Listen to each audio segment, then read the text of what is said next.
It was a bit of a marathon, but I finally finished Star Wars Jedi Survivor, and while I have a lot to say, both good and the bad, I just have to say that the marvelous way these new games are being developed and made with the power of the Unreal Engine, this game, whether you liked it or not, whether you enjoyed the story or did not, one thing that not a soul can say is that this game wasn't gorgeous. I had mine on Ultra with ray tracing and everything in between. There was nothing missing from the game, and it was purely beautiful. There is no way to describe what new games, but especially this game, feels like. But hey, I'm a YouTuber, I'm gonna try. So most games, I feel like we want realism out of it. Photorealistic is the name of the game most of the time, especially when we see also like Star Wars Battlefront and other games that are not related to Star Wars. They mostly focus on photorealistic. But what do you say to sub-levels on Coruscant? How is that real? How can you make that photorealistic? And this is where this game shines, is because it takes the complete imagination. Perhaps no place is real in the sense of our world in this game, and they make it feel real. This is where I think the game shines the most. Talking about the things I love the most about this game, we're going to start with that, but of course, as the title indicates, it's a bit of a mess. And I'm going to talk about the things that are missing in this game that previously I felt a lot of satisfaction with Star Wars Jedi Fallen Order back when it was the simplest of times. Okay, so right off the bat, I kind of fell in love with the game, and then it started decreasing slightly, ever so slightly more and more as we went forward. After the first mission, this is when it becomes a mess, or at least starts becoming a mess. We start with the sub-levels of Coruscant, not 1313, but we already can assume by watching the Clone Wars series and this game, you kind of have the feel that the sub-levels of Coruscant are not all that different, perhaps maybe in slight look, but the architecture and the feel is pretty much the same. As I said, this is where the game shines the most, is in its design, visuals. There's nobody that can say a word. Top of the art graphics on this one. The sub-levels of Coruscant feel so gritty, so real that they completely feel lived in. Does not appear fake at all. Of course, the mission is a fake out. We see that Cal Kestis has grown up immensely, not only by his appearance, but by his tactics, by his speech. He and his friends want to capture something from a senator from Utapau that is abusing his power, and wants to capture Cal Kestis to gain favor with Emperor Palpatine. As we see, he does not succeed in that, but from that point on, we kind of see the problem with Jedi Survivor. While it has some new mechanics and great mechanics at that, when talking about different stances, when talking about fast travel during the maps, you don't have to drudge along minutes and hours of traveling from this point to that point, because we know that you don't have a lot of options in the docking. The Mantis will dock at that place, whether the mission is at the other end of the map or it's right there, that doesn't matter. But with fast travel, you kind of skip the line and it's faster and more efficient that way. Fans will think differently, of course, everybody has their own preferences. Me, myself, I want that because I'm totally focused on the story. I don't even care about the difficulty most times because I want to see the story. I treat it as a movie more like than just a grinding game that I feel proud that I made it. Alas for me, Star Wars Jedi Survivor is not that type of a game. It's not Elden Ring, where you pour hours and hours into feeling a satisfaction of grinding, of getting yourself truly to be better. I did not play Jedi Survivor that way. I played it comfortably, just knowing what's the story going to be about. Is it going to capture me like Jedi Fallen Order, for example, where I completely loved it from start to finish? This is where we get into the mess part. So unlike its predecessor, Jedi Fallen Order, where it is pretty much straightforward, it is a fine line from him going from a scared kid to a somewhat of a Jedi Knight. At the end, of course, even facing Darth Vader unsuccessfully, but he survived an encounter with the Great Sith Lord, and that's something you wear as a badge. This time around, everything is different. We see that Cal Kestis has matured.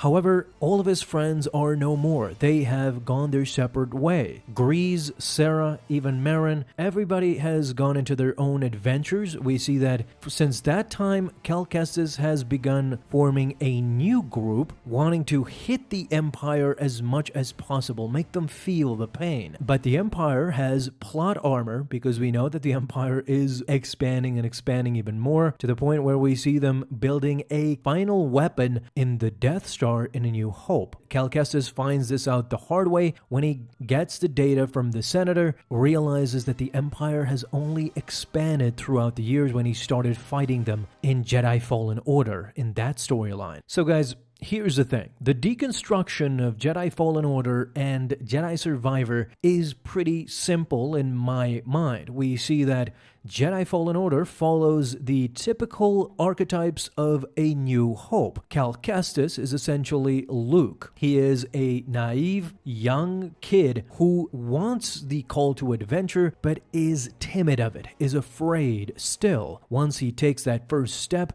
now he sacrifices everything, even his life, just to achieve his goals. This is how Jedi Fallen Order modeled its story. It's a complete New Hope ripoff in that sense. It is much more diverse, don't get me wrong, but the same suspects are completely there. Seer is Obi-Wan, Cal Kestis is Luke, Grease is Han Solo and Chewbacca all wrapped up into one, meaning that it did not go out of its way to create something new. It still attached itself to something familiar to Star Wars fans, something that we know and love. Now here's the problem. While Jedi Survivor did the same thing and modeled itself after Empire Strikes Back, this is immediately apparent when Cal Kestis, of course, is now struggling with the dark side. He feels that the Empire is so relentless and expanding that his efforts have not made a dent. Furthermore, as they go forward, the betrayal from Bode breaks him. There are some points in the game where you essentially embrace the dark side. You even have a button to click and you go berserk mode, kill everybody in sight. This is same as Luke Skywalker being tempted by the dark side through Darth Vader. Vader, in fact, tempted him a lot, and it took Yoda and Obi-Wan talking to Luke Skywalker just in order to make him realize how attractive the dark side will appear at some point in his life. There's a great quote, of course, in this game where Seer says every Jedi will eventually get tested by the dark side. And these two games, Jedi Fallen Order and Jedi Survivor, have modeled their stories after great and successful movies. When implemented into a game, though, it is completely different. Star Wars Jedi Fallen Order did this without hesitation. Everything from start to finish was magnificent, even the puzzle areas, the confrontations, the logic of the map, from going from point A to point B had a lot of sense, to the point where even the flashbacks of Order 66 gave us inside trauma to what Cal Kestis has gone through and why he is still afraid. Why is he refusing becoming, quote-unquote, the hero, the man, while still not wanting to come out of his shell? We realize this by the end, and the arc is kind of completed. It's great. The game flows perfectly. This game is pretty confusing. When it comes to the storyline, for example, I can't feel but notice that there is some sort of hijack to the story of Jedi Survivor with that of the High Republic. This is a new flagship that Lucasfilm has been concentrating on. We see constant involvement of the High Republic era now with Star Wars Celebration. They announced a lot of things and the High Republic was kind of in the center of that. We see now with the Ahsoka series that there's gonna be some mentions and some story plots from the High Republic as well, and they definitely did this with Jedi Survivor. The story involves Dagan Gera, a former Jedi, and Centauri Khri, both Jedi from the High Republic era. The mystery surrounding a secret planet that nobody has been made aware of except for these two Jedi who discovered it back in the day, and they're trying to get the compass for it to go there, to essentially hide from the Empire. So the story immediately starts breaking apart because some characters want to just go there and hide, have a safe haven, while some other characters want to regroup their numbers, and when it's time to come out of hiding from that planet that the Empire does not know about, then they will strike. So essentially, you spent the entire game running around trying to find minimal clues to this gigantic mystery that in the end just gets solved, and you don't feel that completion that you felt in Jedi Fallen Order. This is why I'm saying that it is kind of a mess, because there are literal missions where you need to go visit people like Seer, for example, on Jedha, and instead of landing on Seer's base, the game forces you to land on the other side of the landscape just to force you to travel. And in a game structure way, this makes sense. You want to visit the area, the map, see the vistas, and the design team be proud of what they did, and they should be, because as I said in the beginning, the game is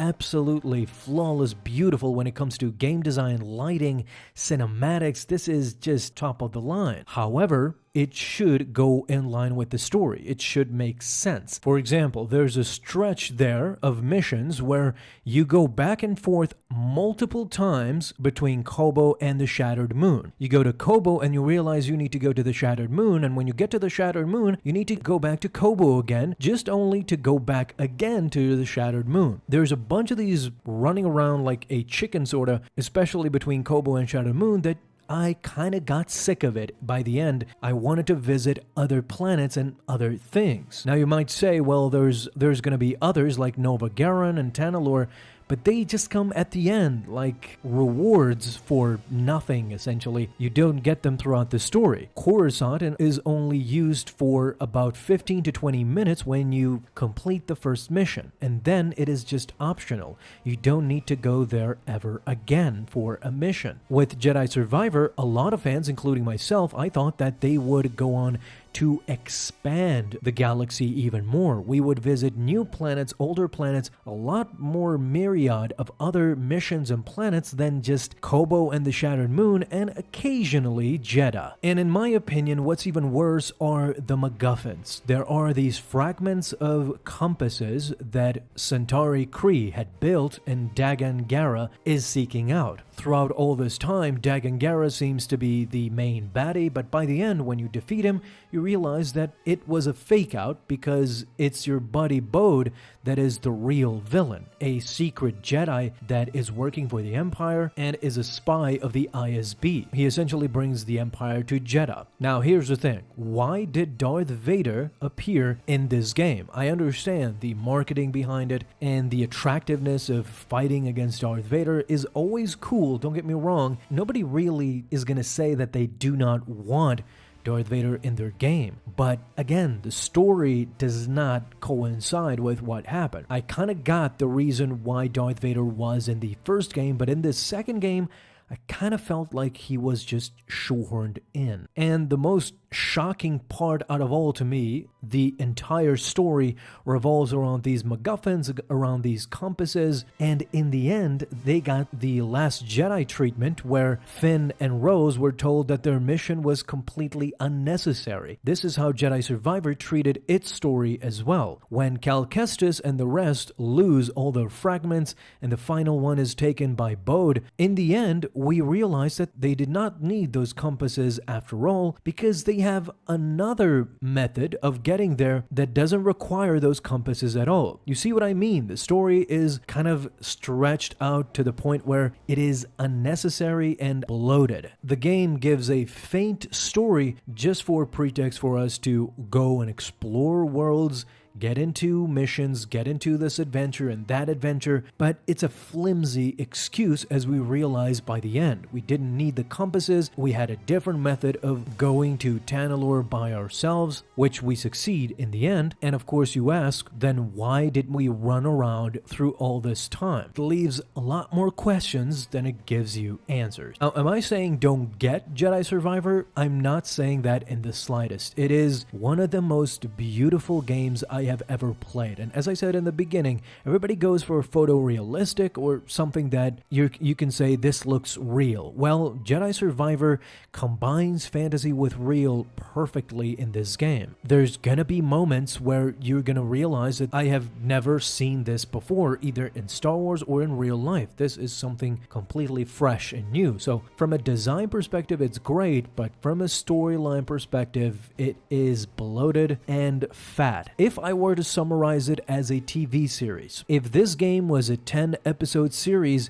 it only needed to be about 2 episodes and that's it. Once you realize how much running around you did in the game for kind of nothing, then you can see that the story was just a lot of filler, where they could have included other things for the purpose of going to that planet or going to this planet, even expanding to other planets, which it did not happen. Is it Jedi Fallen Order? It is not. Jedi Fallen Order is much better in my opinion when it comes to story. Is it more beautiful and action-packed than Jedi Fallen Order? Yes, Jedi Survivor supersedes at that. So there's good and bads in both ways in both games, but if you're a fan of the story of Jedi Fallen Order, Jedi Survivor will leave you wanting more. So guys, did you finish it and what did you think about Jedi Survivor? Talk to me down below in the comments. Thank you so much for watching this video, and if you enjoyed, leave a thumbs up down below, subscribe for dailies. Now you have an awesome day, Star Wars fans. I'll see you in the next video, and may the Force be with you. Until then.